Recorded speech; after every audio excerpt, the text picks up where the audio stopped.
medyo nagiging popular ngayon yung 10% minoxidil.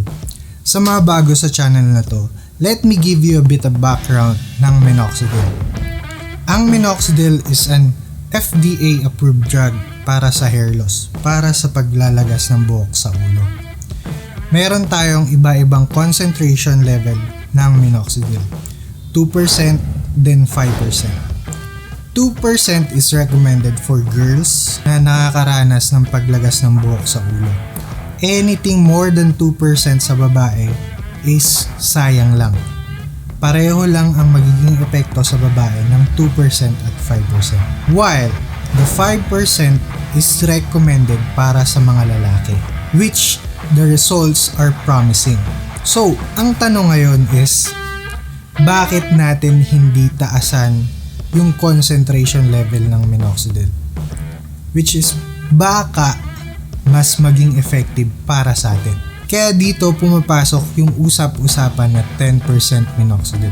So, what I did is, I asked a fellow member ng minoxidil group natin para magtanong dun sa naging experience niya sa 10% minoxidil. I gave him a set of questions para mas maliwanagan tayo sa 10% minoxidil. And without further ado, ito yung naging video ni Sir Romeo Cruz.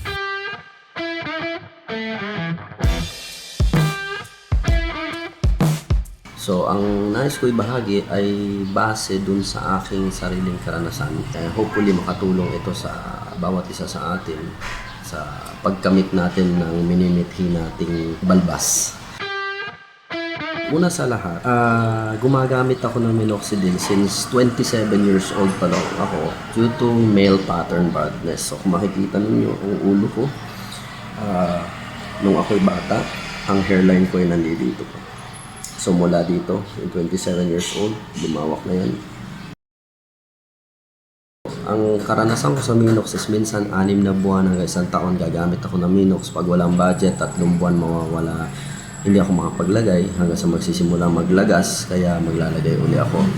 So dahil doon, nung malaman ko na nga nitong mga nakaraan na hindi talaga magiging permanente yung gains, na isipan ko na magpatubo na lang ng balbas. So para maiba lang, so hindi natin mapipigilan ang pagkalbo, at least ma-improve natin ng kahit paano yung ating overall na features.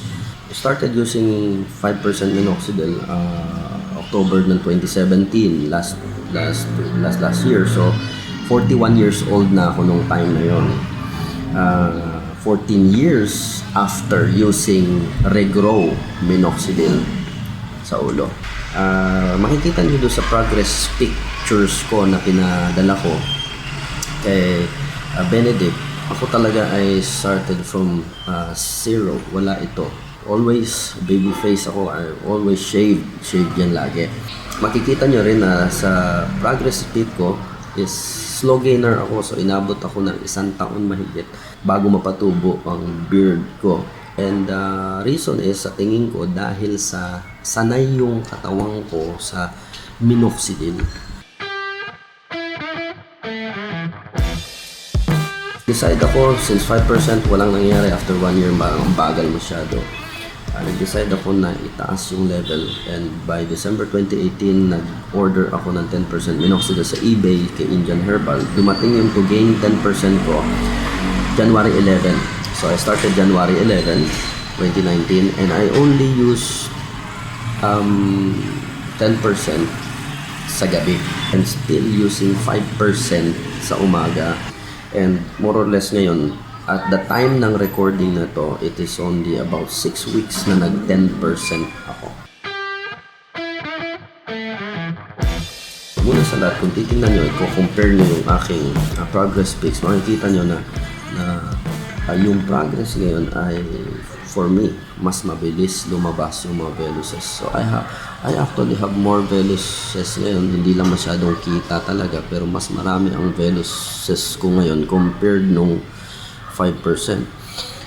Actually, itong part na ito ay ngayon lang talaga tinubuan yan nung 10% na ako. Okay? Another thing na nakita ko, nung 5% ako, ang aking coverage is about here lang. So, within 6 weeks, napataas ko yung aking coverage. So, from here, 5% to here, 10% I mean, malaking bagay in 6 weeks. Isang mapansin ko sa 10% is mas maitim ang veluses na lumalabas. So, light yung ilaw, hindi masyadong kita, pero this very dark yan. Actually, makikita nyo parang nangingitim yung balat, pero actually those lahat yan ay veluses. Sa ngayon, actually hindi ako nakaranas ng kahit anong side effect, kasi nga siguro dahil sa sanay yung katawan ko sa minoxidil. Last week nagmix ako ng LCLT sa Minox na 10%.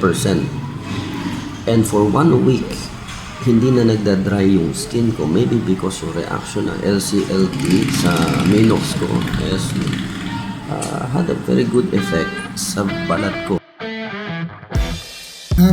To add dun sa sinabi ni Sir Romeo Cruz, dun sa pag-add ng LCLT sa 10% minoxidil, I can attest to that. Kasi yun din yung ginawa ko.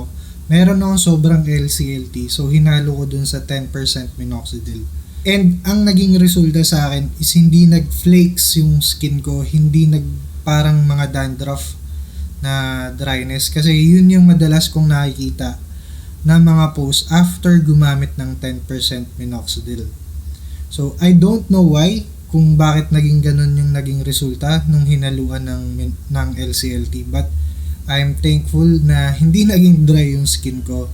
And even in the morning, I'm using the 10% minoxidil kasi minimal nga yung naging side effect ng dryness sa mukha ko. And regarding dun sa palpitation ng heart and sa pagkahilo, pagsakit ng ulo, hindi ko naranasan yon nitong 1 week kong paggamit ng 10% minox. So kung ako ngayon ang papipiliin, based sa experience ko, sa malamang, nung naisip ko na magpatubo ng beard, baka 10% na kagad ang ginamit ko. Considering na 14 years na kasi ako sa minoxidil. Just to clarify his answer, sinabi niya na kung siya yung tatanungin, dediretso na siya dun sa 10% minoxidil. Maybe because meron na siyang 14 years experience sa paggamit ng 5% minoxidil. Alam niya na yung mangyayari sa katawan niya, kabisado niya na yung 5% minoxidil. Kaya, tutuloy na siya sa 10%. Tingnan natin yung sunod niyang sinabi. Pero, in consideration natin sa mga newbies, lalo na sa effects o side effects ng minoxidil, I recommend na gamit ng 10% at least after 1 year kung walang makitang development sa beard, para iwasan natin yung anumang masamang epekto, considering na ang Minox ay isang gamot pa rin. So, mahirap na ipagsapalaran natin ang ating kalusugan para lang makamtan yung pinapangarap natin na beard. So far, yun lang ang kanyang tanong at nagpapasalamat ako sa opportunity na ma-share ko yung experience ko. Ngayon, ito recommendation ko. Una sa lahat, lalo na sa mga newbies, read the FAQ, the Frequently Asked Questions, para hindi pa ulit-ulit yung tanong. Pangalawa, always stay healthy. Ingatan na sarili. Take good care of yourself. Pangatlo, don't overdo the journey. Ito ay isang lakbayin, at dahil lakbayin ito, matagal na proseso to. Mga ka-beard bros, mga kasama sa grupo, nais ko sabihin sa inyo na just keep on, na wait patiently at darating yan, darating yung inaasahan mong beard.